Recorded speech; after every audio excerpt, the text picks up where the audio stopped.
Royal bonds are sacred unions that cannot be severed. That's what the ancient laws decreed to all werewolf kind, witnessed by moon and stars, blessed by the first alphas themselves. But when you're the one being rejected in front of 1,000 witnesses, you learn that even sacred laws mean nothing against an alpha king's pride. And sometimes, the only way to survive humiliation is to turn it into the sharpest weapon anyone has ever seen. The grand hall of the celestial palace shimmers with 1,000 candles, their light reflecting off walls carved from pure moonstone and chandeliers cut from crystal that took a century to grow. Every powerful wolf from every territory fills the space. Alphas in their ceremonial armor, nobles in ancestral silks, warriors bearing the scars of 100 battles. This is the royal bonding ceremony, an event that happens once in a generation, meant to unite the kingdom's most powerful bloodlines and secure the throne for another century.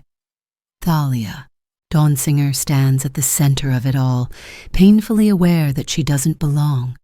Her crimson gown, her family's finest, worn by her grandmother and great-grandmother before her, feels like a costume. The silver circlet marking her minor noble status weighs heavy on her brow.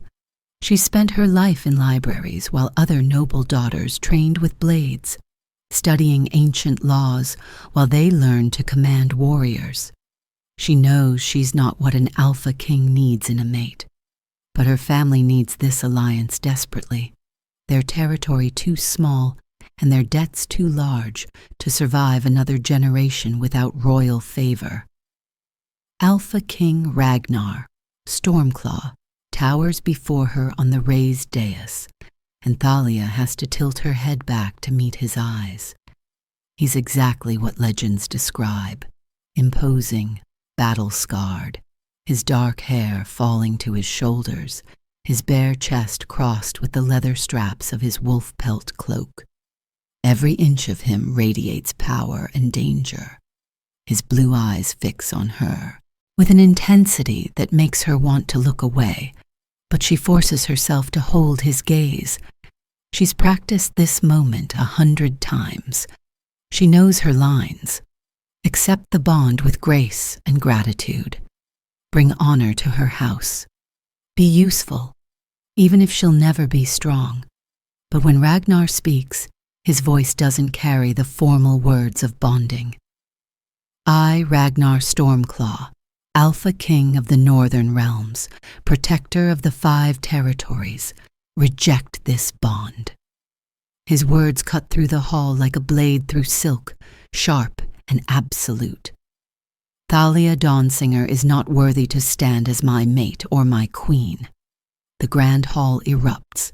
Gasps ripple through the crowd like waves. Thalia's mother makes a sound like she's been struck. Her father goes pale as ash, his hands gripping the arms of his chair until his knuckles turn white. The nobles of the Dawnsinger house, already struggling, already barely clinging to relevance, watch their last hope for survival crumble in front of 1,000 witnesses.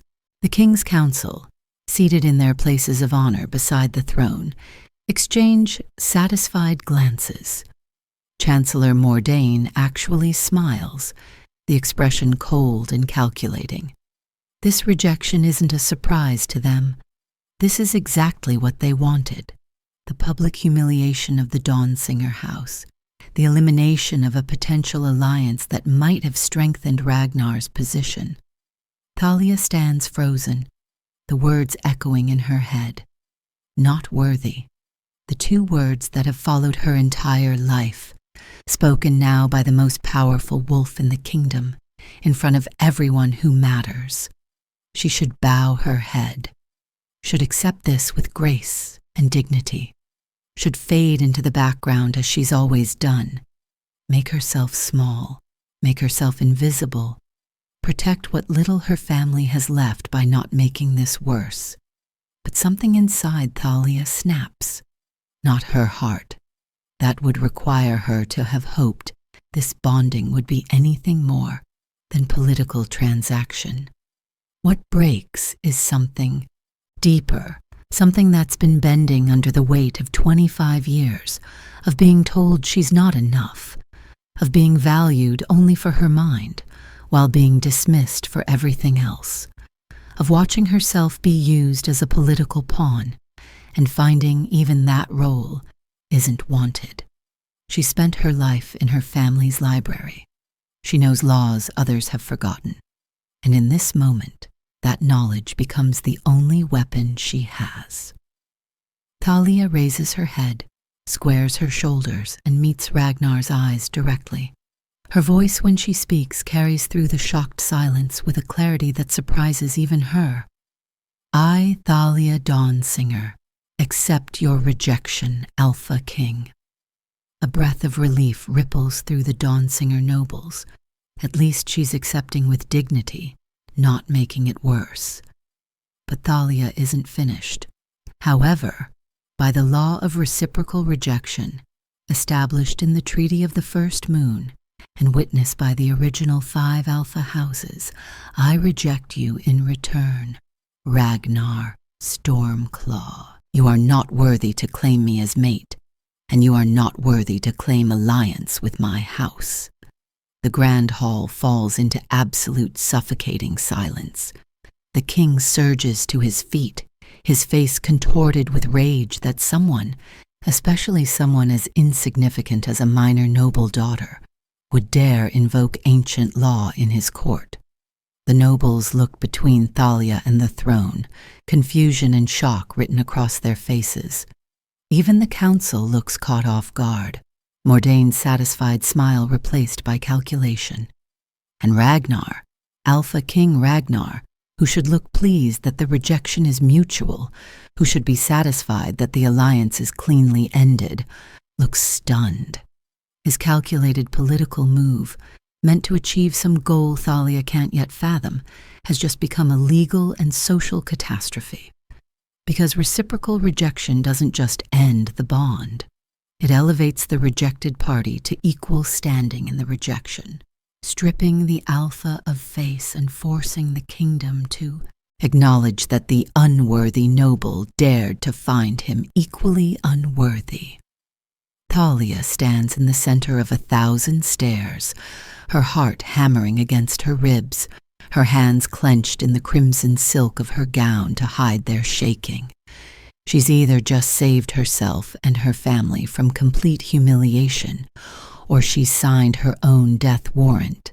Either way, there's no going back now. The scholar, who spent her life believing she was only useful for her mind, has just weaponized that knowledge against the most powerful wolf in the kingdom. And the game has only just begun. 3 weeks before the rejection that would change everything, Thalia Dawnsinger sat in her favorite corner of the library, surrounded by texts that smelled of leather and time. Morning light filtered through the high windows, catching dust motes that drifted like tiny stars through air thick with the scent of old parchment and beeswax. Outside, the clash of steel on steel rang across the training grounds, where her younger cousin Mira sparred with the house guards, her war cries carrying on the autumn wind. Thalia traced her finger along a passage in the collected treaties of the First Moon, written in the angular script of the ancient wolves.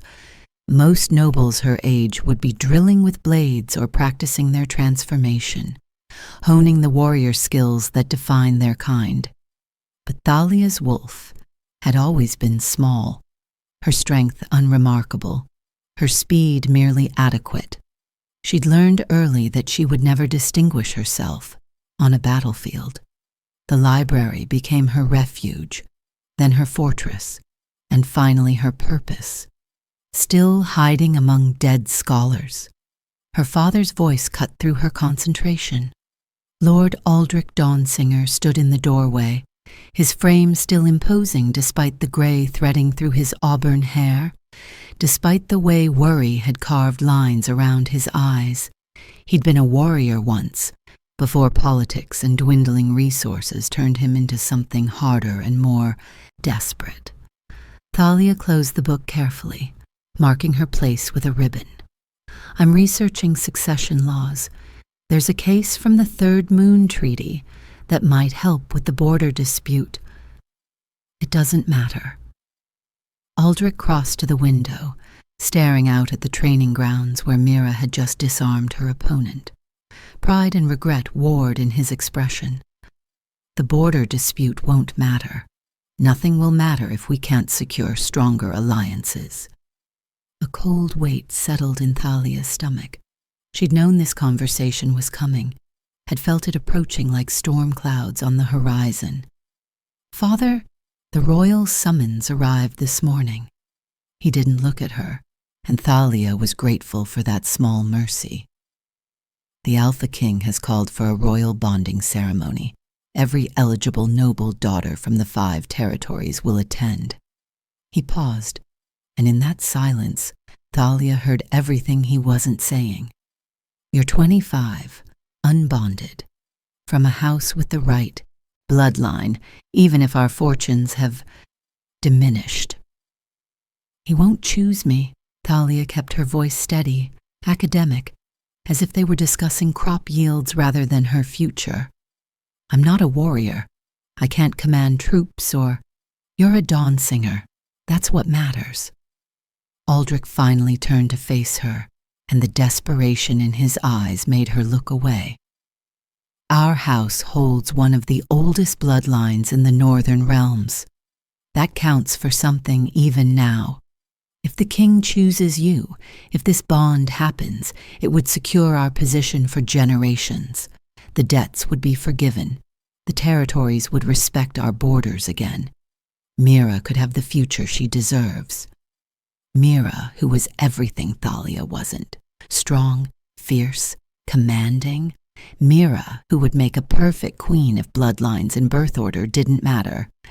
And if he doesn't choose me, Thalia asked quietly, if I go to the palace and he looks past me to someone stronger, someone more, then you come home and we find another way.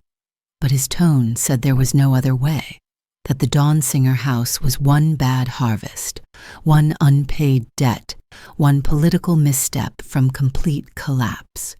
The summons lay on the desk between them, sealed with the king's mark, a silver wolf beneath a full moon. Thalia picked it up, felt the weight of expensive parchment and royal expectation. The ceremony would take place in 3 weeks. 3 weeks to prepare for something she'd never wanted and couldn't imagine surviving. Her mother found her that evening, still in the library, staring at texts she wasn't really reading. Lady Celeste Dawnsinger had once been known as the Rose of the Southern Territory, beautiful and graceful and gifted with a political mind that could navigate any court. 25 years of watching her house's slow decline had dimmed that brightness but not extinguished it. You're afraid. Celeste sat beside her daughter, not touching, simply present. That's wise. The royal court is dangerous, especially for those who aren't built for its brutality. Then why send me?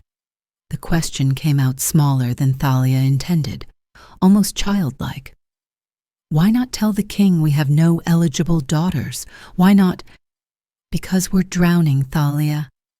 Her mother's voice was gentle but unflinching. And you're the only lifeline we have left. She reached out then, took Thalia's hand in both of hers. Her fingers were cold. You've always thought your mind made you weak. That studying instead of fighting made you less than warriors like Mira. But you're wrong.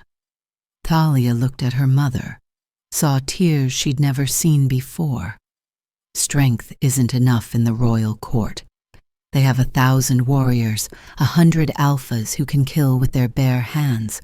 What they don't have is someone who understands the laws that bind them, the treaties that give their power legitimacy, the ancient words that even kings must honor. Celeste squeezed her daughter's hands. You don't have to be strong, darling. You just have to be useful. Useful. The word settled over Thalia like a cloak that didn't quite fit, heavy and uncomfortable and inescapable. She spent the next 3 weeks preparing, not with blade or claw, but with books and scrolls and treaties written in blood and moonlight. She memorized laws others had forgotten, studied the political landscape of the court, learned the names and ambitions of every council member and noble house. If she was going to be useful, she would be the most useful scholar the palace had ever seen. She told herself it was enough, that being valuable for her knowledge would protect her, would secure her family's future, would give her purpose even if it could never give her pride.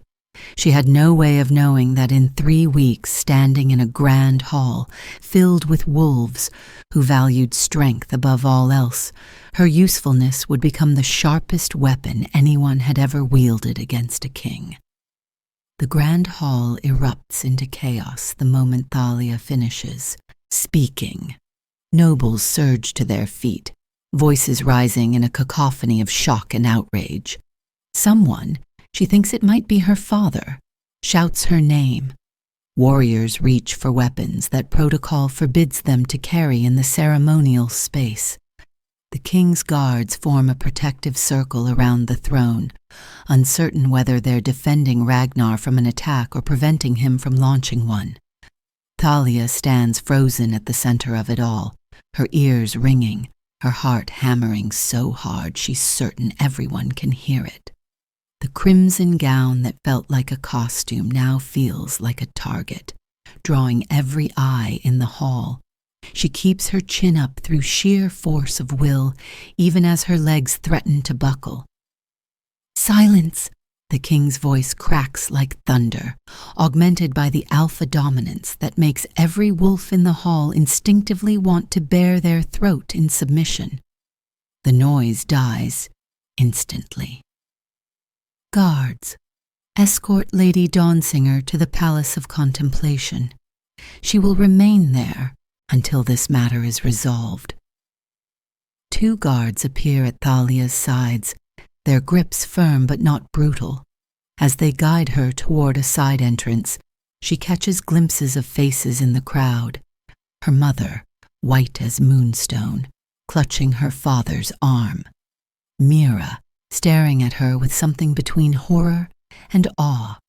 Chancellor Mordain, his calculating eyes tracking her every movement like a predator watching prey. And Ragnar.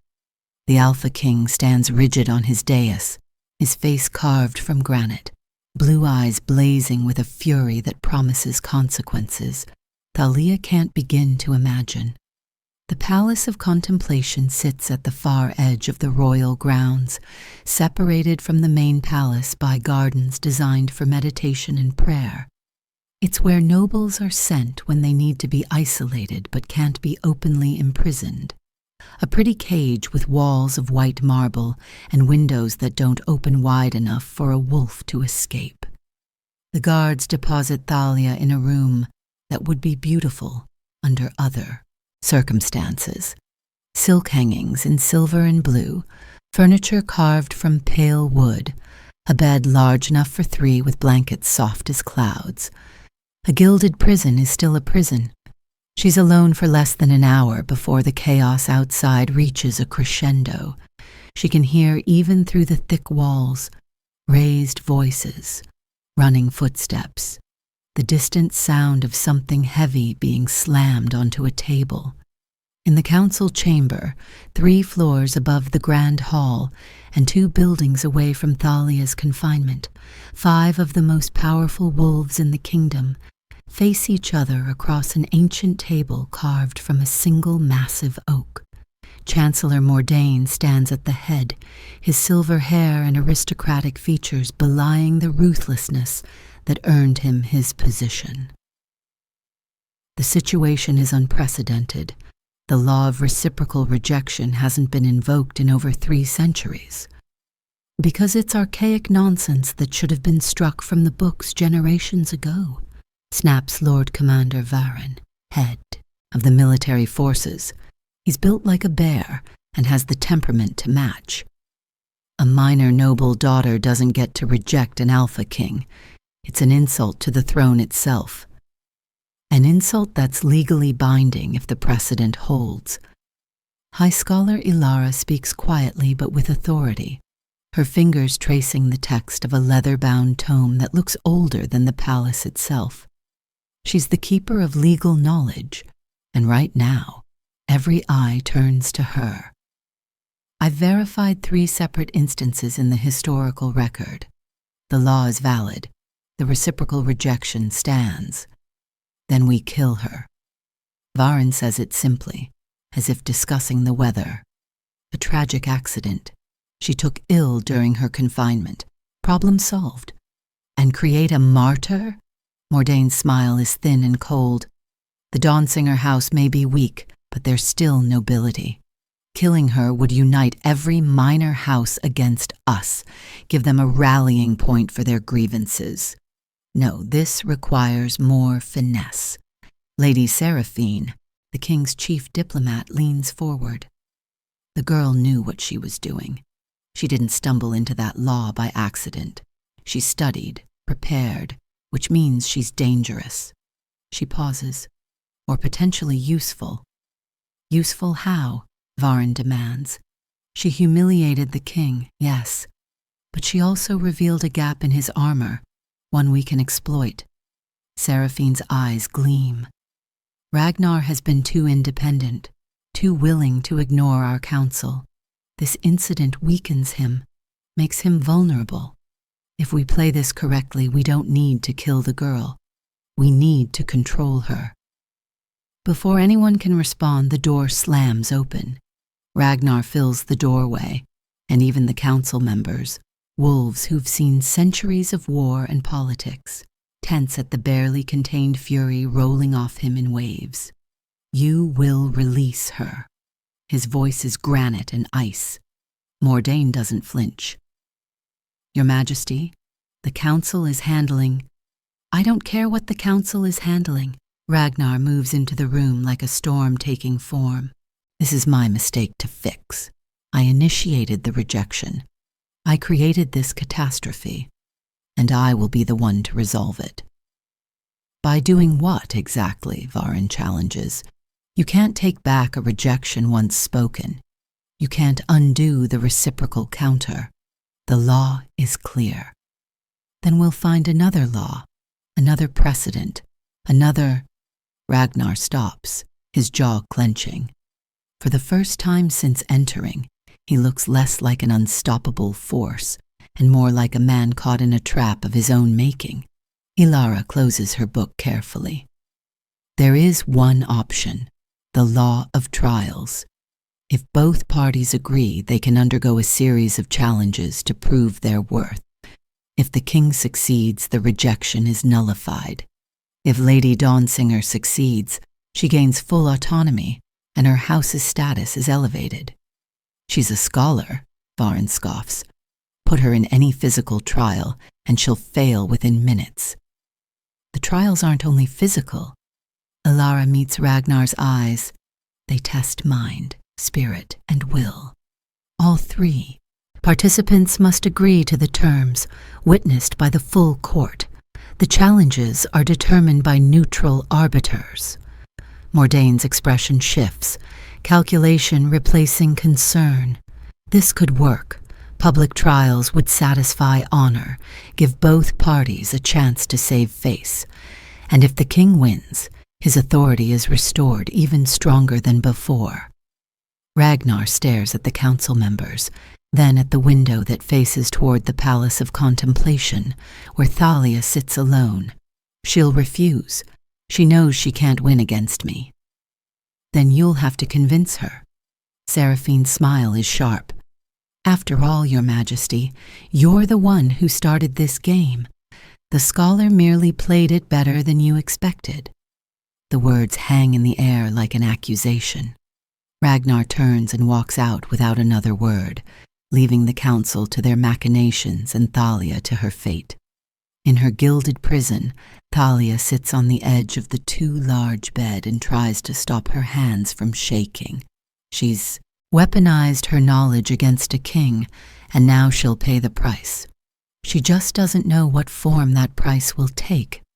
Sleep comes reluctantly to Thalia that first night in the Palace of Contemplation, and when it finally drags her under, it brings nightmares with teeth. She stands in a forest she doesn't recognize, ancient pines towering overhead like cathedral columns.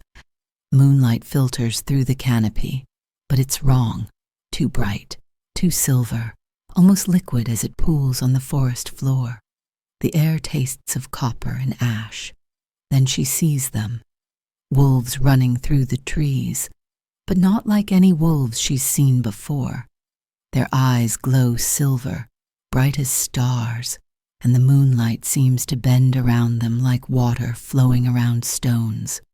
They move with impossible grace, their forms flickering between wolf and human, and something in between, something that shouldn't exist. Behind them, the hunters come. Warriors in black armor, their faces hidden behind masks shaped like snarling beasts. They move with terrible purpose, cutting down the silver-eyed wolves one by one. Blood, so much blood, stains the forest floor. A female wolf falls, her throat torn open, and as she dies, the silver light in her eyes gutters like a candle flame. "Please," she gasps, her form shifting back to human, a young woman with dark hair and terror in her face. "The children. Save the—" A blade ends her plea. Thalia tries to scream, to run, to do something, but she's frozen in place, forced to witness the massacre. One by one, the silver-eyed wolves fall. Their blood glows faintly before fading to ordinary crimson. The moonlight itself seems to dim with each death, as if the forest is mourning. The last wolf stands in a clearing surrounded by hunters. She's older than the others, her hair white as snow, her silver eyes blazing with defiance and grief. She raises her hands and the moonlight responds, coalescing around her like armor, like wings. "You cannot kill what the moon herself has blessed," the old wolf says, her voice resonating with power. "We are eternal. We are." The hunters strike as one. But before the blades find their mark, the old wolf's eyes find Thalia across space and time and impossibility. "Remember us," she whispers, and the words echo inside Thalia's skull like thunder. "Remember what they took. Remember what you are." Thalia wakes gasping, her heart hammering, her skin slick with sweat that feels too cold. The room is dark except for light, silver light, coming from her own reflection in the mirror across the room. Her eyes are glowing, not like candlelight or moonlight, but like the wolves in her dream, bright as stars burning in her skull. She scrambles out of bed, stumbling toward the mirror, her hand shaking as she touches her face. The light doesn't hurt, but she can feel it, a pressure behind her eyes like tears that won't fall. "No," she whispers. "No, this isn't. This can't be." The glow pulses, brightens, and for a moment she sees more than her reflection. She sees the forest from her dream superimposed over the palace room. She sees the old wolf's face overlapping her own. She sees centuries of blood and silver light and, "Breathe, child," Thalia spins, a scream caught in her throat. An old woman stands in the doorway, or rather, she simply exists there, as if she's been present all along and Thalia is only now able to perceive her. She's ancient, her face lined with decades beyond counting, her hair white as winter moonlight. She wears the simple gray robes of a palace servant, but she moves with an authority that makes Thalia think of queens and scholars and priestesses all at once. "Who?" Thalia's voice cracks. She glances at the mirror, sees her eyes still glowing. "What's happening to me?" What should have happened 25 years ago, when you were born under the full moon with silver in your veins? The old woman moves into the room with surprising grace, closing the door behind her with a soft click. My name is Silviana. I am one of the last who remembers the truth about the Moonweavers. The word strikes Thalia like a physical blow. Moonweavers. She's read it exactly once, in a text so old the pages crumbled at her touch. A single line about wolves who could bend moonlight to their will before the passage was crossed out, erased, forgotten. They're extinct, Thalia manages. The Moonweavers died out centuries ago. There was a war, a purge, a massacre. Silviana's voice carries the weight of witnessed horror. I was young when it happened, barely old enough to shift. They hunted us like animals, killed everyone they could find. The strong ones, the ones whose power burned too bright to hide. She moves to the window, stares out at the moon hanging low and fat over the gardens. But some of us survived. The weak ones, the children, those whose power slept so deep it seemed it would never wake. Thalia looks at her glowing eyes in the mirror again. The light is already fading, dimming like embers dying. I'm not a Moonweaver. I've never had any power. I can barely shift. I'm dormant. Silviana turns to face her, and in the moonlight from the window, Thalia sees her eyes flash silver for just a moment. Your bloodline runs true, but your power was bound, locked away so deep you never knew it existed. Moonweaver abilities often skip generations, hide in plain sight, but extreme emotion, mortal danger, or... She pauses meaningfully. A rejection witnessed under the full moon can break those bindings. The ceremony, the humiliation, the moment she stood before Ragnar and felt something inside her snap. Thalia's hands clench in the fabric of her nightgown. Why tell me this? If Moonweavers were hunted to extinction, if showing these powers means death, why reveal yourself to me? Silviana's expression softens with something like pity. Because you've already revealed yourself, child. You stood before the entire court and spoke words that should have been impossible for an ordinary wolf to invoke. You channeled moon-blessed authority without even knowing it. The ancient laws answered you because you carry the right to command them. She moves closer, her voice dropping to barely a whisper. And because the council already suspects, they're watching you, testing you, waiting to see what you truly are. The air seems to thicken, pressing down on Thalia's chest. They'll kill me. If they're certain, yes.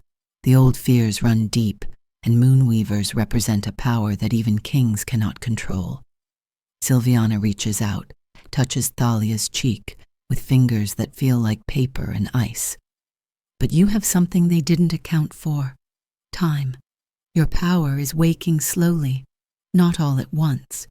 You can learn to hide it, to control it, to use it without them knowing what you're doing. I don't want power, Thalia whispers. I just want to go home. I want to be useful and safe, and you rejected an Alpha King in front of the entire kingdom. Safe is no longer an option. Silviana's voice is gentle but unyielding. The visions will continue. Your abilities will strengthen. You must learn to control them before they control you, before they reveal you for what you are. The old woman moves toward the door, then pauses. The trials are coming. The council has decided to use you as a pawn in their games against Ragnar. When they come, remember this. Moonweavers don't survive through strength. We survive through cunning, through knowing what others have forgotten, through turning the very laws meant to bind us into weapons. She opens the door and slips through like smoke, leaving Thalia alone with her fading silver eyes and the ghost of a massacre still burning behind her eyelids. In the mirror, the last of the glow dies away, returning her eyes to their ordinary brown. But Thalia knows with bone-deep certainty that nothing will ever be ordinary again.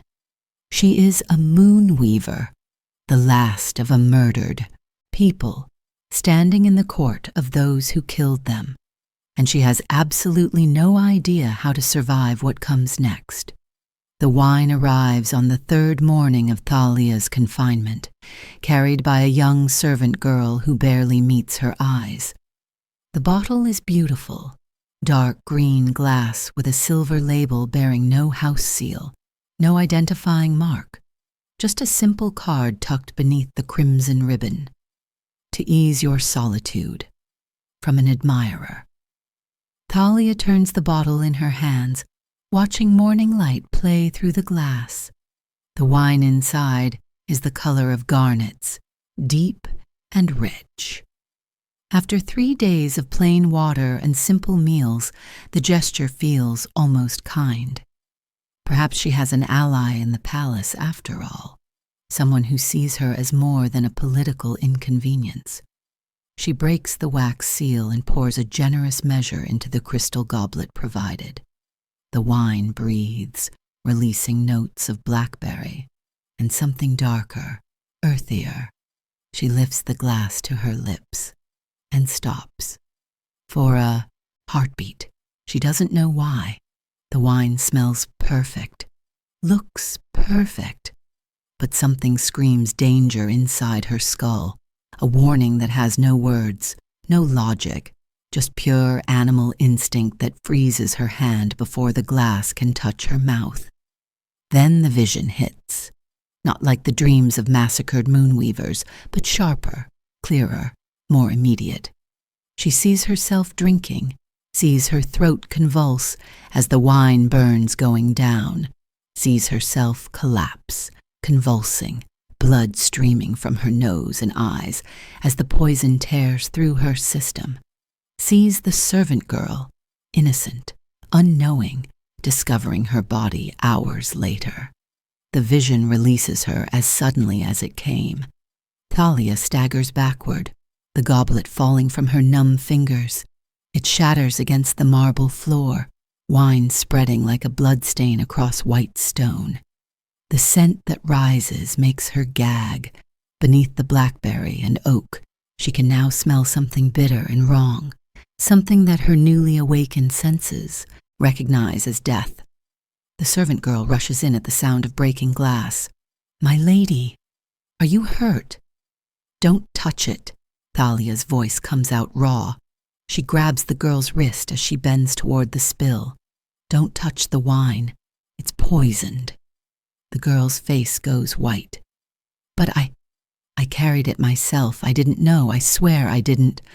"I know." Thalia releases her, tries to steady her shaking hands. "Who gave it to you to deliver?" "One of the stewards. He said it came from the main palace, that it was a gift for you." The girl backs toward the door, fear radiating from her. "Should I fetch the guards, the healers?" "No." Thalia's mind races. If she reports this, there will be an investigation, questions, attention she cannot afford. The council will know their attempt failed. They'll try again, more carefully next time. Say nothing of this to anyone. Clean up the wine carefully. Use gloves. Burn them after. Tell no one you were here this morning. The girl nods frantically and flees. Thalia sinks onto the bed, her heart still hammering. She knew the council saw her as a threat, but knowing and experiencing are different things. Someone just tried to murder her. Someone sent poison wrapped in courtesy and expected her to die grateful for the gesture. Nightshade mixed with wolfsbane and something older. Silviana's voice comes from the corner where shadows pool deepest. The old woman materializes as if she's been there all along, watching. A poison designed specifically for our kind. You wouldn't have survived the first swallow. How did I know? Thalia demands. How did I see? Foresight. Silviana moves into the light, her ancient face grave. The most valued and feared of Moonweaver gifts. The ability to see threads of possibility, paths that might be taken, deaths that wait in the darkness. She picks up the wine bottle carefully, holding it to the light. This particular blend is expensive, difficult to acquire. Whoever sent it has resources and knowledge of old poisons. The Council, almost certainly, though proving it would be impossible. Silviana sets the bottle down, her expression hardening. They've made their decision about you. The question is why you're so dangerous that they'd risk assassination in the palace itself. Thalia stands, begins pacing, her scholar's mind seizing on the puzzle to avoid confronting her terror.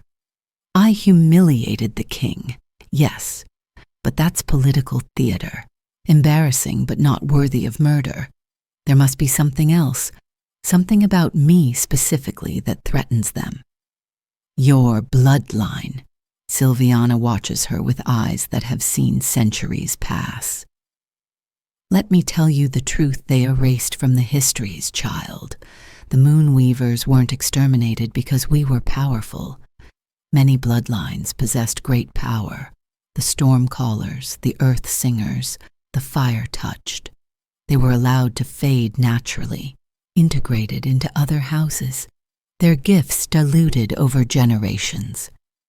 She moves to the window, stares out at the palace grounds where nobles walk in carefully orchestrated patterns of alliance and ambition. We were hunted because we had one gift that no corrupt ruler could tolerate. We could see truth through lies, not just detect dishonesty, but perceive the truth beneath, hidden motives, secret allegiances, the rot festering behind pretty facades. And worse, we could speak that truth in ways that others had to believe. The words settle over Thalia like ice water. The law of reciprocal rejection. You didn't just invoke an ancient law. You spoke truth backed by moon-blessed authority. When you said Ragnar wasn't worthy, every wolf in that hall felt the weight of that statement, felt it resonate in their bones as something that couldn't be dismissed. Silviana turns to face her. That's what terrifies them.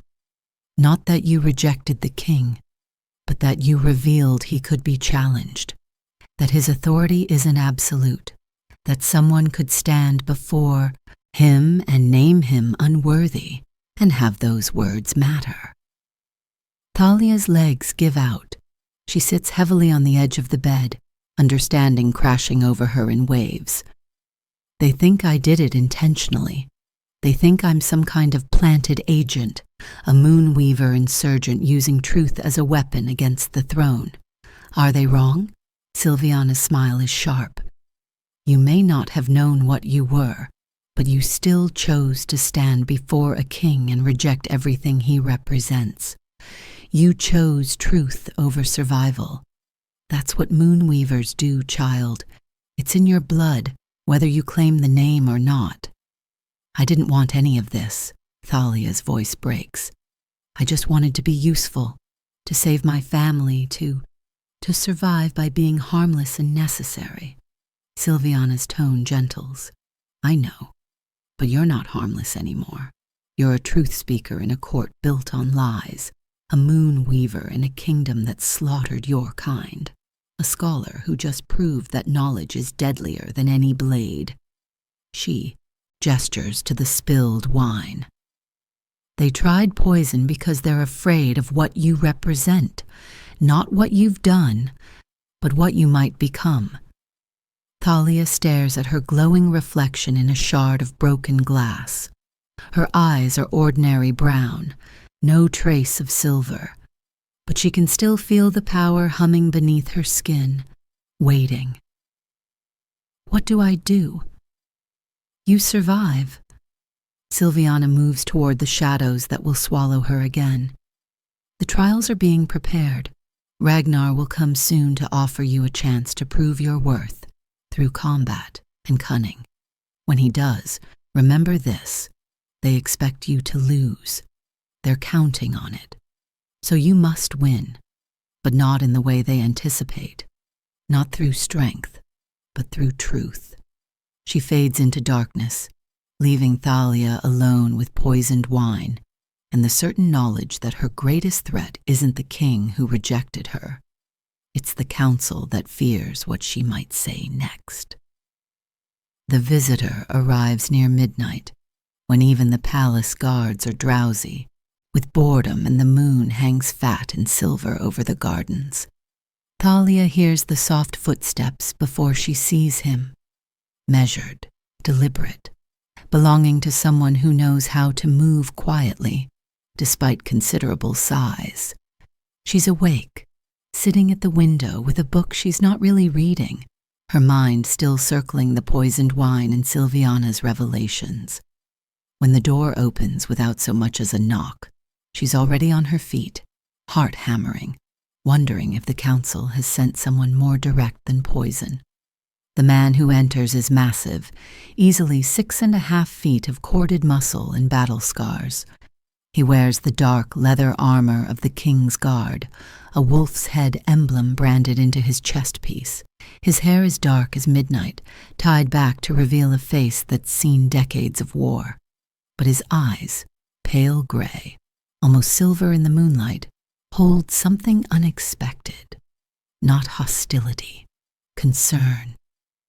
Lady Dawnsinger, his voice is rough, pitched low to avoid carrying. My name is Commander Kyle. I serve the Alpha King, and I need you to listen very carefully to what I'm about to tell you. Thalia's fingers close around the letter opener on the desk, a pathetic weapon, but better than nothing. If you're here to finish what the wine started— The wine? Kyle's expression darkens. So they've already moved. Damn them. He closes the door behind him, then deliberately moves away from it, giving her a clear path to escape. I'm not here to hurt you. I'm here because you're in more danger than you realize, and because my king is a fool who tried to protect you and only made everything worse. The words are so unexpected that Thalia's grip on the letter opener loosens slightly. Protect me? He humiliated me in front of the entire court. He tried to save your life. Kyle crosses to the window, checks the gardens below, then turns back to her.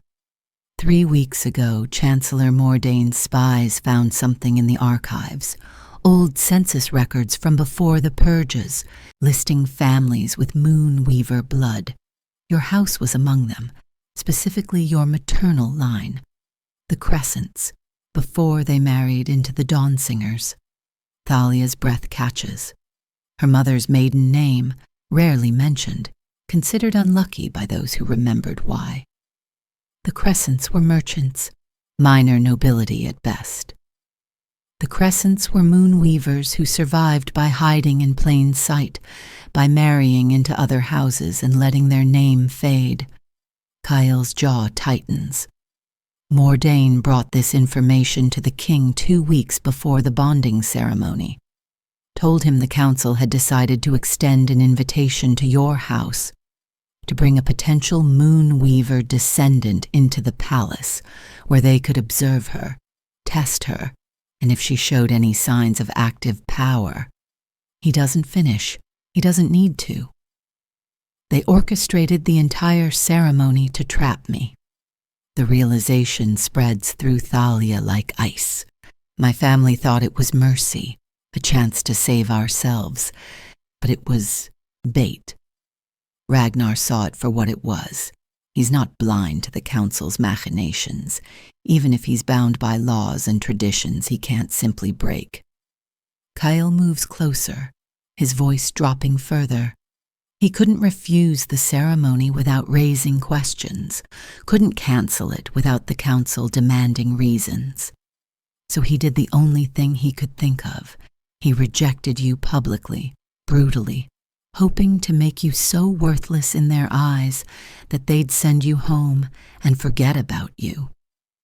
Thalia sinks into the chair, her mind reeling. Every moment of that ceremony replays in her memory, but viewed through this new lens, Ragnar's actions shift from cruelty to desperation. But I invoked the reciprocal rejection, which is exactly what he didn't account for. Something that might be respect flickers across Kale's scarred face. He expected you to bow your head and accept, expected you to be grateful for the escape he was giving you. Instead, you used ancient law to elevate yourself to equal standing and made it impossible for the council to simply dismiss you. He shakes his head. The king underestimated you badly, treated you like a helpless scholar when you're clearly much more. I didn't know what I was doing. But even as she says it, Thalia knows it's not entirely true.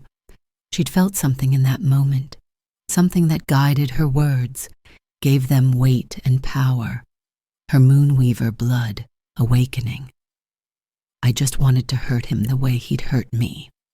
You succeeded, and now you're trapped here while the council debates whether to use you or kill you, and my king is bound by the very laws you invoke to resolve this through trials he knows you can't win. Kyle's expression hardens. They're planning 3 trials: combat, which you'll lose, strategy, which you might survive, and truth-speaking, which terrifies them because they don't know what you might reveal. Truth-speaking. Thalia looks up sharply. They know what I am. They suspect. But suspicion isn't proof, and Moonweaver abilities are subtle enough to hide if you're careful. Kyle pulls a small leather pouch from his belt, tosses it to her. She catches it reflexively, feels the weight of metal inside. Sylviana sent me. Yes, I know about her. There are more of us than you think, those who remember, who keep watch, who wait for the day when truth speakers can return without being slaughtered for it. Thalia opens the pouch. Inside is a pendant, silver carved in the shape of a crescent moon threaded through with vines. Old magic hums against her fingers. What is this? Protection. It won't hide your powers completely, but it'll dampen them enough that the council can't sense when you're using them. Wear it always, especially during the trials. Kyle moves toward the door, then pauses. The king will come tomorrow to offer you the trials. When he does, accept. It's the only path that doesn't end in your death or disappearance. Why are you helping me? If you're loyal to Ragnar, I'm loyal to what Ragnar should be, not what the council is forcing him to become. Kyle's voice carries decades of frustration. I've served this kingdom for 40 years, watched it grow more corrupt with each passing season. The council has too much power, too many secrets, too much invested in keeping the old fears alive. If a Moonweaver can stand before them and survive, if truth can be spoken in this court again. He shakes his head. Maybe things can change, or maybe you'll die trying. Either way, you deserve the chance. He opens the door, checks the corridor, then looks back at her one final time. The king isn't your enemy, Lady Dawnsinger. He's just trapped in the same game you are, playing by rules written by those who want both of you to fail. Remember that when you face him in the trials, then he's gone, moving through shadows like a ghost, leaving Thalia alone with a pendant that hums with moon magic and the knowledge that nothing is what it seemed. Ragnar hadn't rejected her out of cruelty. He'd rejected her to save her life, and she'd responded by chaining them both to a set of trials that could end with one or both of them destroyed. Thalia fastens the pendant around her neck, feels its weight settle against her chest like a second heartbeat. The silver warms against her skin, and for a moment her reflection in the dark window shows eyes that glow like starlight, before the pendant's magic dampens them back to brown. Tomorrow the king will come. Tomorrow the trials will be set in motion. Tomorrow she'll have to face the man who tried to protect her and whom she inadvertently trapped. But tonight, she finally understands the game she's playing. And understanding, Silviana once told her, is the first step to survival. Thalia wakes to silver light bleeding through her eyelids and the taste of copper in her mouth. For a moment she thinks she's dreaming again, caught in another vision of massacred moonweavers and blood-soaked forests. Then she realizes the light is coming from her own hands, her skin glowing like moonstone, power radiating from her in waves she can't control. She gasps, and the light flickers, dims, then surges brighter. Her reflection in the dark window shows eyes blazing silver, her hair lifting as if caught in a wind that doesn't exist. The pendant Kyle gave her pulses hot against her chest, working frantically to dampen power that's growing too strong, too fast. Breathe through it. Silviana's voice cuts through the panic. The old woman materializes from shadows, her own eyes glowing faintly silver in response to Thalia's uncontrolled surge. Don't fight it. Let it flow through you like water, not against you like a dam about to break. I don't know how. Thalia's voice comes out strangled. The power feels like lightning trapped beneath her skin, looking for any way out. Her fingers dig into the mattress, and the fabric tears like paper. Silviana moves to her side, places both hands on Thalia's shoulders. The contact sends a shock through them both, but the old woman doesn't flinch. This is why I came tonight. Your power is awakening faster than anticipated. The assassination attempt, the revelation about Ragnar, the stress of your situation, all of it is accelerating the process. Her grip tightens. If this continues unchecked, you'll either burn yourself out or lose control in front of witnesses. Both mean death. The silver light pulses again, brighter, and Thalia feels something crack inside her chest.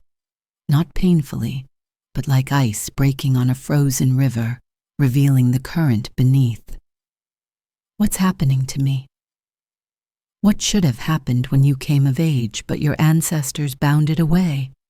Silviana releases her once the glow begins to recede. Moonweaver power doesn't emerge gradually like most bloodline gifts. It sleeps completely until awakened, then comes all at once, a flood instead of a trickle. Your foremothers learned to suppress it in the womb, to bind it so deep their children never knew what they were. It kept your line alive through the purges.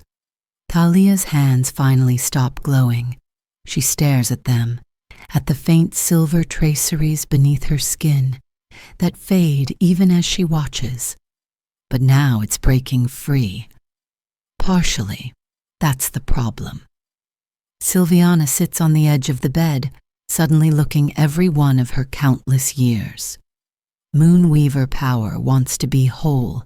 It's not meant to exist in half measures. Right now you're caught between dormant and awakened, and that state is unstable. Your abilities will surge at random moments, triggered by emotion or danger or nothing at all. You'll have prophetic visions you can't interpret, truth sight you can't control, power you can't harness. Her eyes meet Thalia's, grave and unflinching. You'll be dangerous to yourself and everyone around you. Then what do I do? How do I stop it? You don't stop it, you complete it. Silviana reaches into her robes and pulls out a small, wooden box carved with symbols Thalia recognizes from her oldest texts. Moon phases and wolf forms intertwined with script, so ancient she can barely read it. There's a ritual, the awakening. Every moonweaver had to undergo it when their power first emerged, usually at 18 or 19. It forces the full transformation, breaks every binding, brings forth the complete gift. Thalia's mouth goes dry. And if someone isn't strong enough, then the power consumes them, burns them out from the inside, leaving nothing but ash and silver light. Silviana opens the box, revealing a vial of liquid that glows faintly even in darkness. I won't lie to you, child. The ritual is dangerous. Many who attempted it didn't survive, even under ideal conditions with teachers to guide them. You would be attempting it alone, untrained, with your power already in chaos. The odds aren't favorable. And if I don't attempt it, then you'll remain as you are, partially awakened, unstable, growing more dangerous with each passing day. During the trials, when you're under extreme stress, your power will surge. The pendant might hide it once or twice, but not consistently. Eventually, you'll reveal yourself. Silviana closes the box. The council will kill you the moment they have proof of what you are. Or worse, they'll try to bind you, control you, use your truth sight for their own purposes while keeping you leashed like a dog. The choice spreads before Thalia like a chasm. Risk death now for the chance at full power, or guarantee a slower, more certain death later. She thinks of the wine she almost drank, the council's calculating eyes, the trials that wait tomorrow. She thinks of Ragnar, trapped by the same corrupt system she's caught in, and Kael's words about things needing to change. Tell me about the ritual. Silviana's expression shifts, something like pride flickering across her ancient face. It must be performed under the full moon. You'll drink the moon water, that's what's in the vial, water blessed under 100 full moons and infused with silver from the earth's heart. Then you'll call upon your power deliberately, instead of letting it surge randomly. You'll pull everything forward at once, every gift, every ability your bloodline carries. And if I survive, then you'll be what moonweavers were meant to be, fully awakened, fully in control. You'll have access to all your gifts, foresight, truth sight, moon-blessed authority, the ability to speak words that reality itself must honor. Silviana stands, moves to the window where moonlight streams through. The council fears partially awakened moonweavers, but a fully awakened one? That's the nightmare that keeps them awake at night.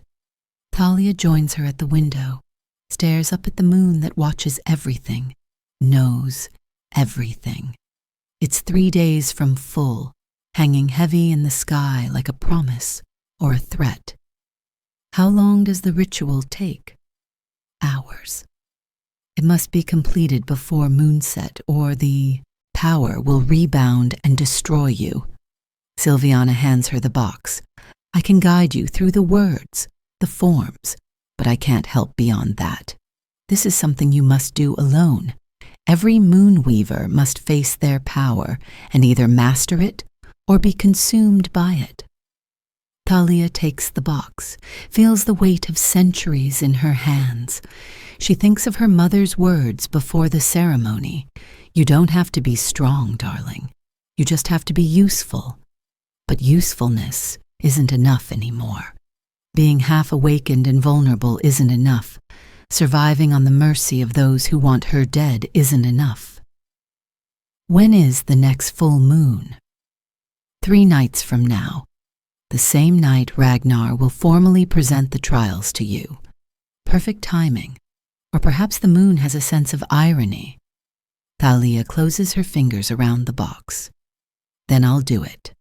The night of the full moon, after Ragnar's visit, I'll perform the ritual. You understand what you're choosing? That you might not survive the night? I understand that I'm already dead if I do nothing. Thalia meets Silviana's silver-touched eyes with her own ordinary brown ones that won't be ordinary much longer.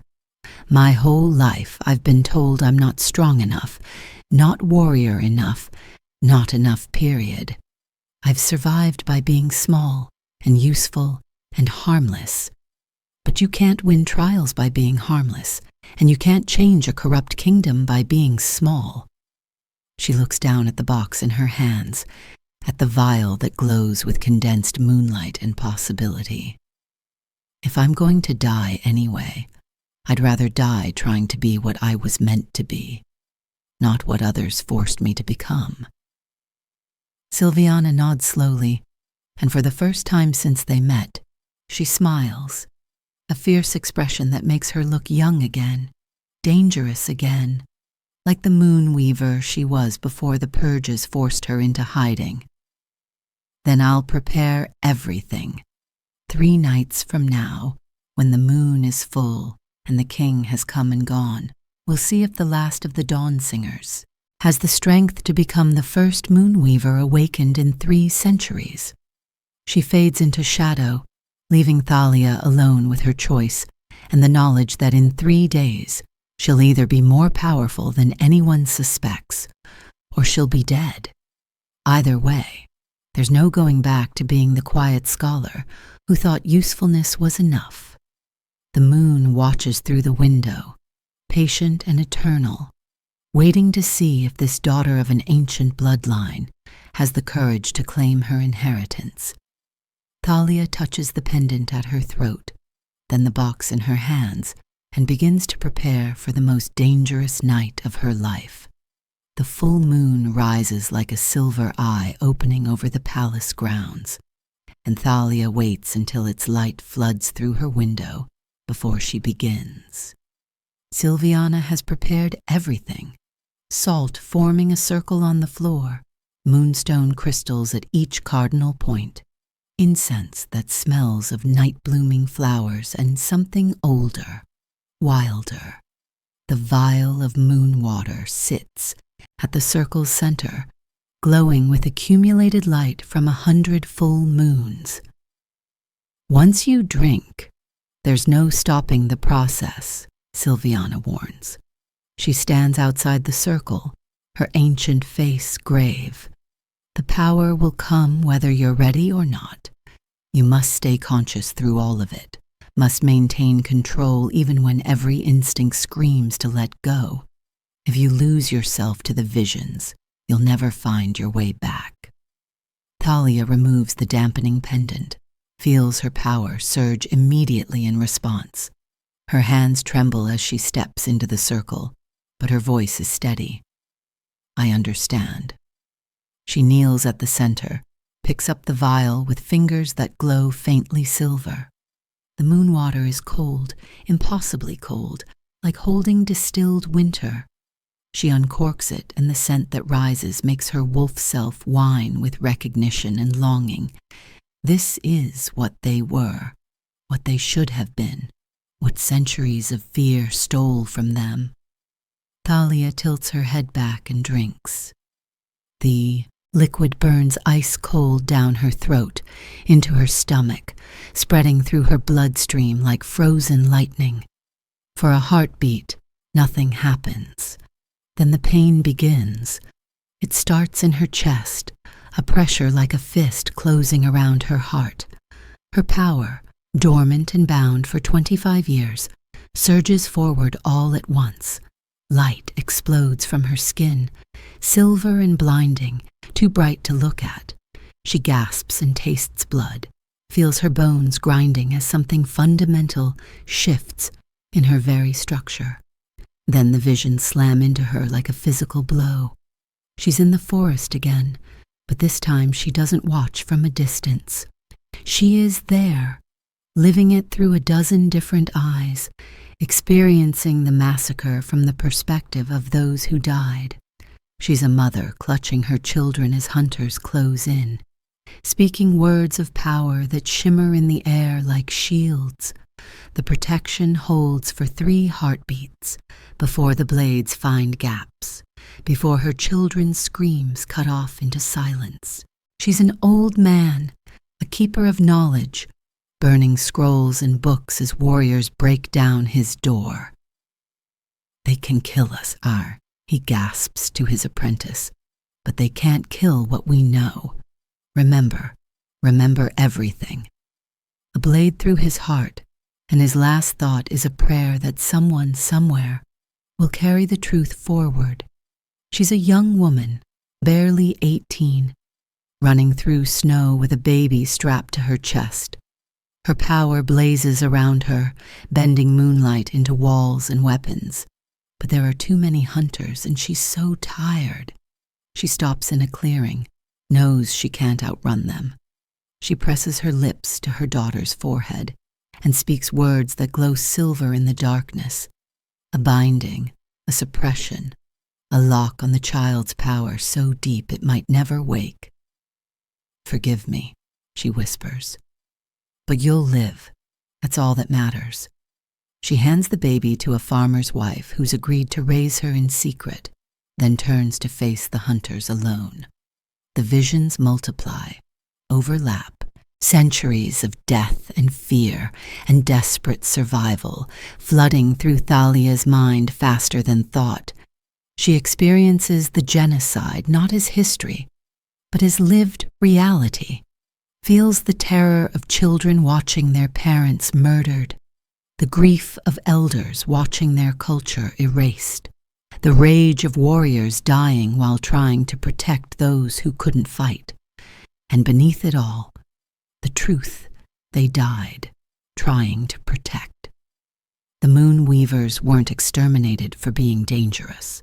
They were killed because they spoke truth that powerful wolves couldn't silence, truths about corruption, about false claims of divine authority, about kings who ruled through fear instead of worthiness. The massacre wasn't random violence. It was calculated genocide, ordered by a council that feared what truth speakers could reveal about their crimes. The same council that rules today. The visions intensify until Thalia can't tell where her ancestors' memories end and her own begin. She's drowning in centuries of trauma, losing herself in an ocean of inherited suffering. Her body convulses, light pouring from her in waves. She tastes blood, feels something tearing inside her chest, knows she's dying. "Come back." Silviana's voice cuts through the chaos like a blade through fog. "You're not them, child. Their deaths are not your death. Their suffering is not your identity. Take their strength, their knowledge, their power, but come back to yourself." Thalia latches onto that voice like a lifeline. She is not the mother who died protecting her children. She is not the elder who burned books.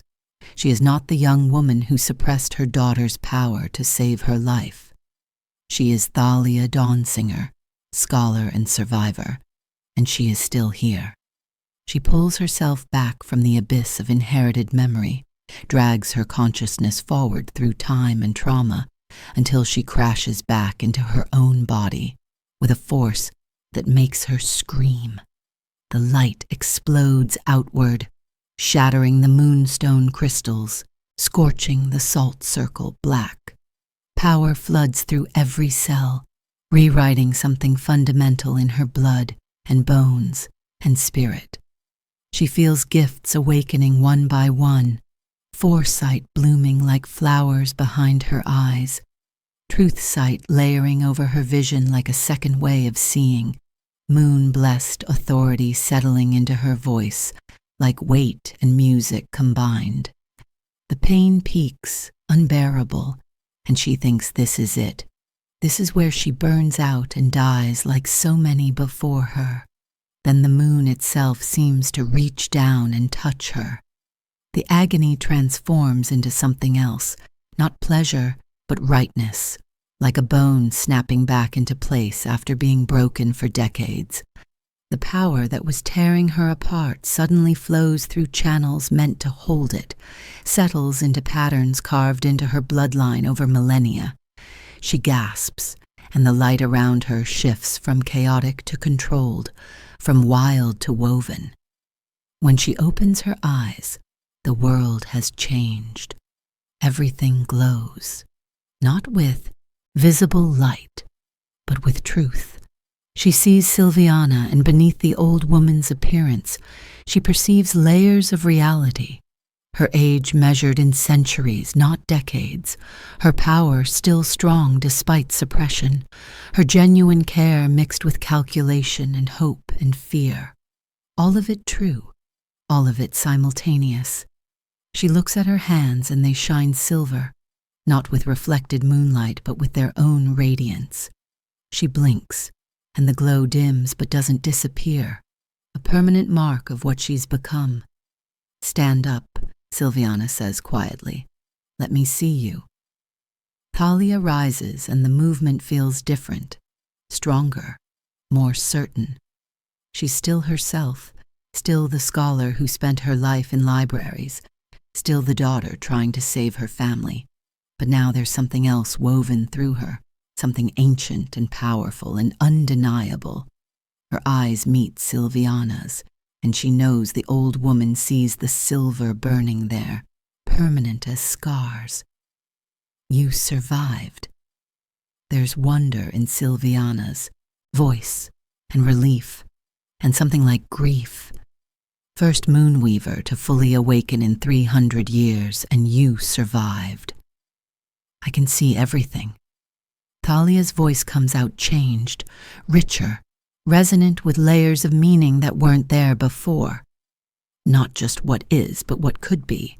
Threads of possibility branching out from every moment. The truth beneath every word and gesture. The weight of oaths spoken and broken. She stops, overwhelmed. How do you live with this? Seeing so much? You learn to focus, to let most of it flow past while catching what matters. Silviana steps forward, studies her carefully. "What else do you feel?" Thalia takes inventory of the power humming through her veins. Strength, not physical, but authority. Like if I spoke certain words, reality itself would have to listen. She touches her chest where her heart pounds. And pain, so much pain. Their deaths, their fear, that's the price. Silviana's expression is gentle but unflinching. Every moonweaver carries the weight of those who came before, their memories, their trauma, their unfinished purposes. You'll dream their deaths, you'll feel echoes of their suffering, but you'll also carry their strength, their wisdom, their refusal to be silenced.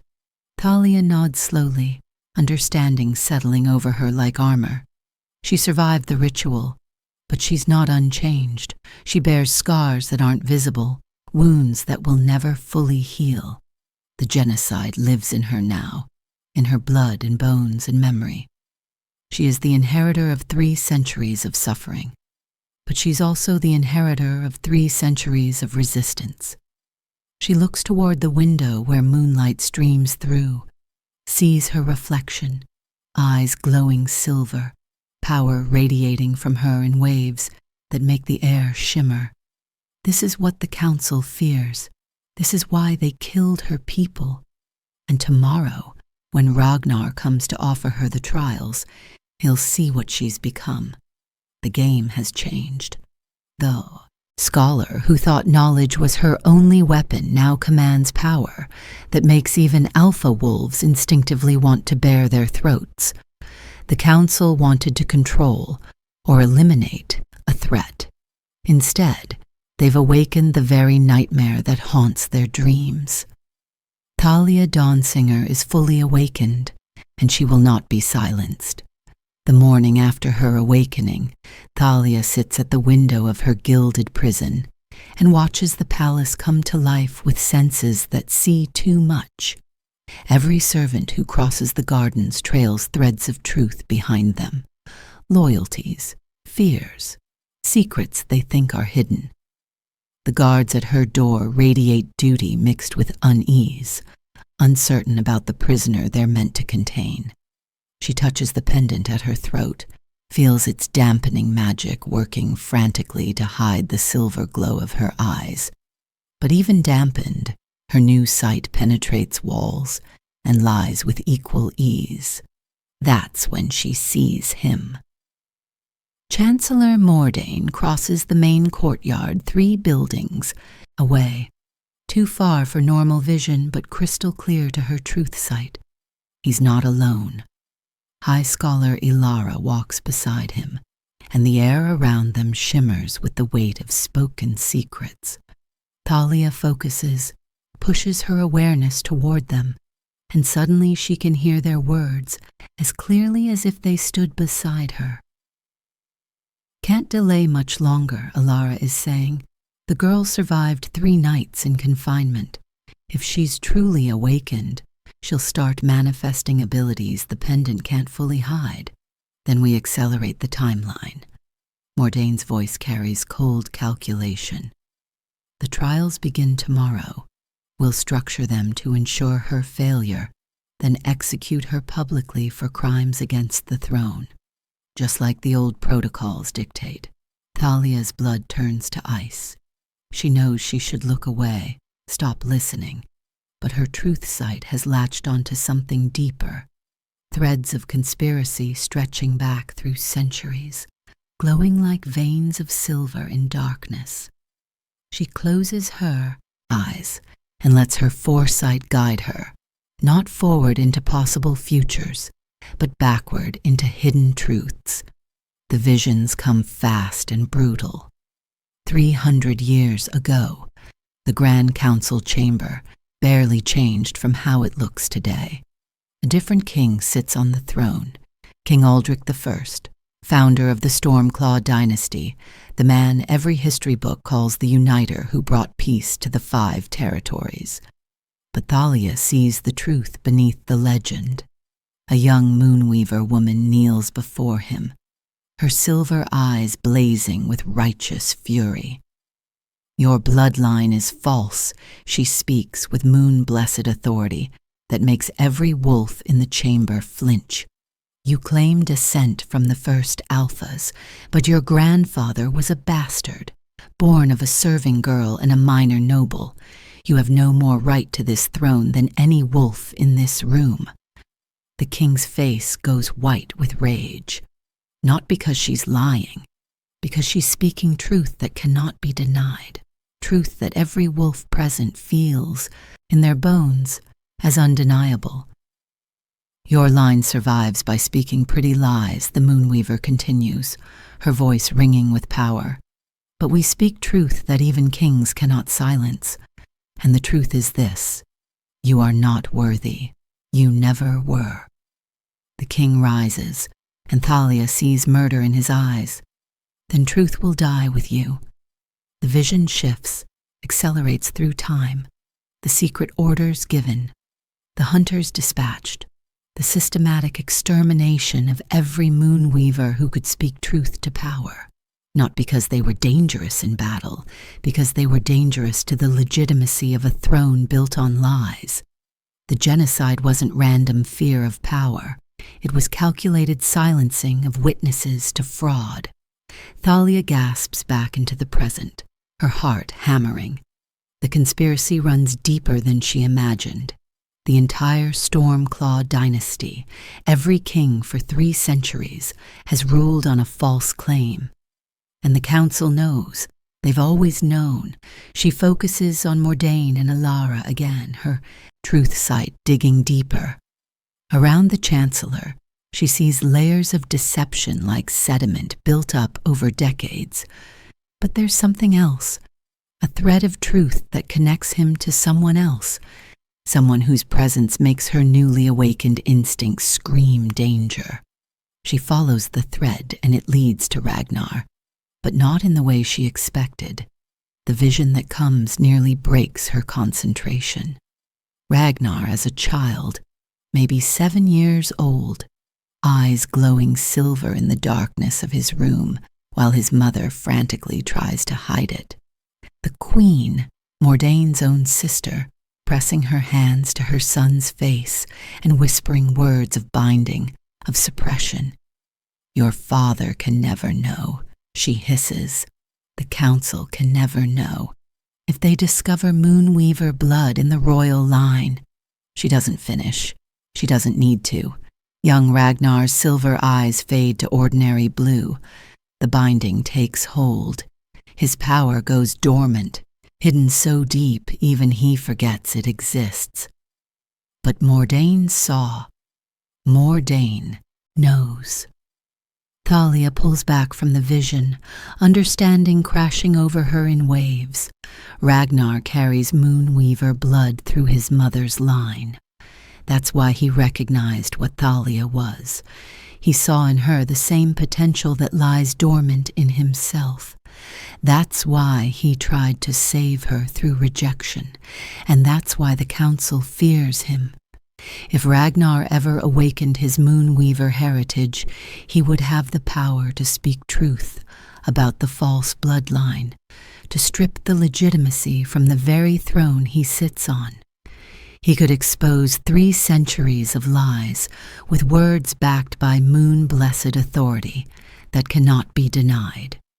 The council has spent 30 years making sure he never discovers what he is, feeding him propaganda about Moonweavers being dangerous heretics, controlling his education, his advisors, his understanding of history, keeping him ignorant and therefore safe to manipulate. Until Thalia appeared and reminded him of something he'd forgotten, the pull of silver eyes and truth-speaking that echoes in his own suppressed blood. She stands, begins pacing, her mind racing through implications. The council isn't just trying to kill her to maintain old fears. They're trying to eliminate her before Ragnar can learn what he is, before he can awaken and speak truth that would shatter the kingdom's foundation. The trials aren't meant to prove worth.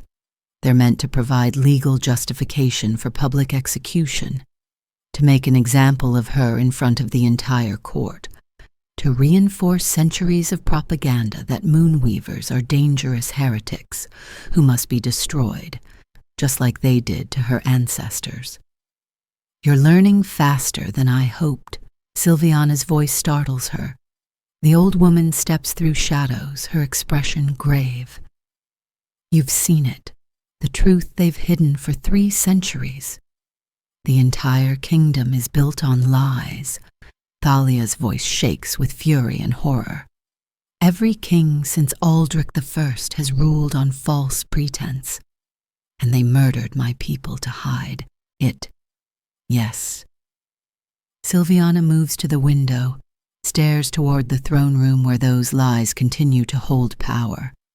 But there's more you need to understand. The council doesn't just fear what you might say. They fear what you might make Ragnar remember. He's had dreams all his life, visions he can't explain, moments when his eyes flash silver before he blinks it away. His mother's binding is weakening as he grows older. Being near you, a fully awakened Moonweaver, could break it completely. Then they'll kill us both. They'll try. The trials are designed to eliminate you legally, publicly, in a way that reinforces their narrative. You'll be branded a heretic, a threat to the kingdom, a reminder of why Moonweavers had to die. Silviana's jaw tightens. And if Ragnar tries to defend you, if he shows any sympathy, they'll use it as evidence that you've corrupted him. They'll have legal grounds to remove him from the throne, replace him with someone more compliant. Thalia sinks into the chair, the weight of conspiracy pressing down on her. How do we fight this? They control the trials, the laws, the narrative. Even with my power, I'm one person against an entire system built over centuries. You fight it the same way Moonweavers always fought, with truth. Silviana turns to face her, silver eyes meeting silver. In the trials, they expect you to fail physically, to demonstrate that you're weak and therefore worthy of elimination. But if you can survive long enough to speak, to use your moon-blessed authority before witnesses who cannot deny what they hear. I can reveal the false bloodline, expose the genocide for what it was, strip the legitimacy from the throne itself. Thalia's mind races through possibilities, through consequences, but that would throw the entire kingdom into chaos.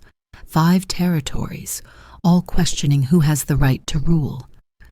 Yes, it would be catastrophic. Silviana's smile is sharp and cold, which is exactly why they can never let you speak in public.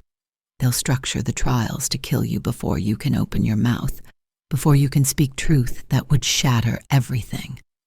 Thalia stands, moves to the mirror, studies her reflection with eyes that glow silver, even through the pendant's dampening. She sees herself, the scholar who wanted only to be useful, the daughter trying to save her family, the survivor who became the last of her murdered people, and she sees what she must become. Then I'll have to survive long enough to make them listen. Her voice carries new weight, new authority. I'll win their trials. I'll prove my worth. And when I stand before the entire court, I'll speak truth they cannot silence. Even if it destroys the kingdom? The kingdom is already broken. It's been broken for 3 centuries, rotting from a foundation of lies and genocide. Thalia meets Silviana's eyes. I'm not here to preserve a corrupt system. I'm here to tear it down. Outside, the sun rises over a palace that doesn't know it's built on blood and falsehood. But Thalia knows. She sees the truth with silver eyes that cannot be fooled. And when Ragnar comes today to offer her the trials, she'll look at him and see the suppressed moonweaver power in his blood, the kinship he doesn't know he shares with her. The conspiracy wanted to silence the last truth speaker. Instead, they've awakened 2. The heavy oak doors of the High Council chamber groaned open, but Thalia did not walk in as a prisoner. Though she was flanked by the king's elite guards, she moved with a rhythmic, ethereal grace that made the iron shackles on her wrists look like nothing more than decorative jewelry. The air in the room grew cold and charged with the scent of ozone and crushed lavender, the signature of moonweaver magic. King Aldrich sat upon his elevated dais, his face a mask of practiced indifference, though his fingers gripped the gilded armrests of his throne with white-knuckled intensity. Beside him, the counselors whispered like nesting vipers. They had summoned the pack leaders from across the territories to witness a public execution, a bloody reminder of what happened to those who dared to practice the forbidden arts. Thalia of the Silver Line, the king's voice boomed, echoing off the vaulted ceiling. You stand accused of high heresy, of consorting with ancient shadows, and of threatening the stability of this realm with magic that was rightfully purged for the safety of all wolfkind. How do you plead before your king? Thalia stopped in the center of the mosaic floor, directly beneath the skylight that invited the pale morning sun. She didn't look at the king. Her eyes found Ragnar, who stood like a statue of granite at the king's right hand. His expression was unreadable, but the bond they had forged in the dark of the forest thrummed with a low, mournful frequency. I plead for the truth, Thalia said, her voice quiet but carrying to every corner of the silent hall. A ripple of mocking laughter broke out among the counselors. Truth is what the king decrees, the elder counselor spat, and the decree is death. Then let us use a higher law, Thalia countered. She raised her shackled hands, and before the guards could move, a flash of silver light erupted from her palms. The iron didn't just break, it dissolved into mist. She traced a sigil in the air, a shimmering crescent moon that expanded until it encompassed the entire room in a dome of translucent light. By the blood of the first weaver and the grace of the Moon Mother, I invoke the trial of truth." The atmosphere shifted instantly. A suffocating weight fell upon the council. The trial of truth was a mystical proceeding so ancient it had been dismissed as myth, a space where the tongue could not form a lie and the heart's intent was laid bare. "Dismiss this madness," the king roared, trying to stand, but the magic of the circle pinned him to his seat. "Tell them, Aldrich," Thalia commanded, her eyes glowing with an inner radiance. "Tell them why the Moon Weavers were truly hunted. Was it because they were dangerous, or because they were the only ones who knew your father didn't inherit this throne, but stole it by poisoning the true line?" The king's mouth worked frantically. He tried to scream a denial, but the magic forced the poison out. "They knew," he gasped, his voice sounding like it was being dragged over broken glass. "They knew the blood was tainted. We had to burn the records. We had to burn them all to keep the peace." A collective gasp went up from the gathered alphas. The foundations of their loyalty cracked in real time. Thalia turned her gaze to the counselors. "And you sanctioned the genocide of the Silver Bloods not for the pack, but for the land grants and the gold promised from the king's private coffers." One by one, the truth was bled out of them. A litany of corruption, hidden massacres, and the systematic suppression of any wolf who showed intelligence or magic that could rival brute physical force. Thalia turned finally to Ragnar. The dome of light flickered, reflecting the storm in his eyes. This was the moment of the great divide. "Ragnar," she whispered, "the crown you serve is built on the bones of my kin and the lies of a coward. You have spent your life being the sword of a tyrant, but you were meant to be a shield for the weak." Ragnar stepped down from the dais, his heavy boots clicking against the marble.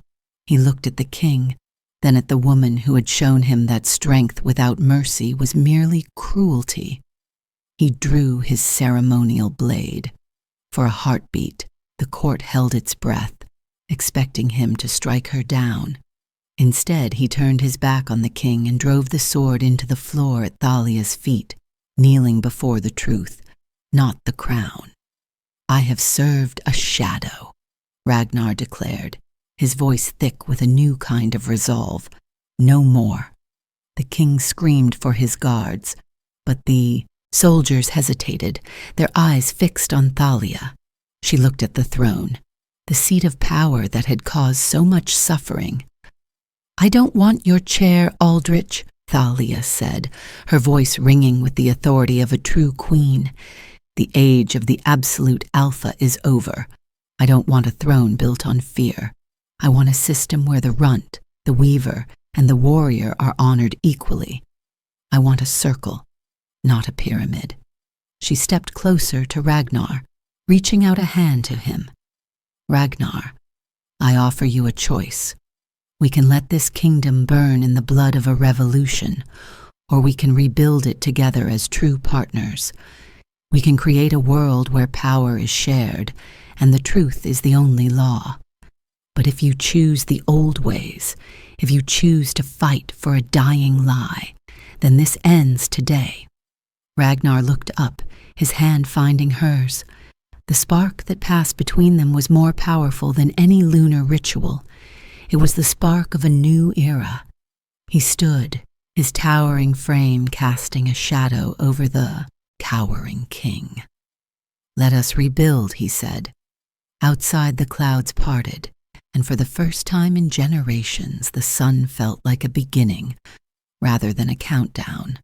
The trial of truth had ended, and the transformation of the realm had just begun.